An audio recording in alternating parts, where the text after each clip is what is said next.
السلام عليكم. معك صديقي عبد العالي رئيس جمعية بصمات للتربية والثقافة فرع عين حرودة.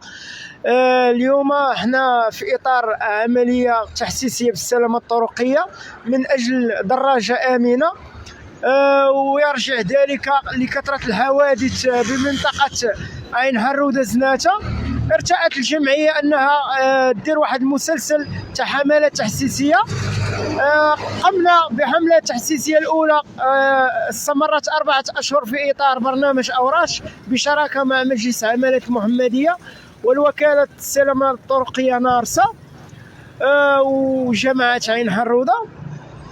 في هذا الإطار تنشكروا جماعة عين حرودة في الشخص ديالها الرئيس محمد داوي والسيد القائد وباشا منطقة عين حرودة والسلطة السيد رئيس قائد السرية الدرك الملكة عين حرودة على المجهودات ديالهم في إطار كبح المخالفات الدراجات النارية وضبط الأمن بمنطقة عين حرودة.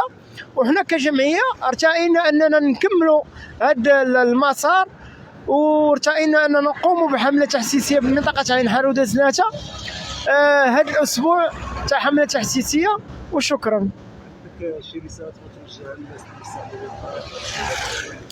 بالنسبة لمستعملي الطريق بعين حرودة، حنايا عندنا واحد الأوراش كبرى تتعرفها منطقة عين حرودة تاع تأهيل البنية الطرقية بشراكة بين مجلس عين حرودة وإشراف من طرف شركة تهيئة زناتة على المشروع.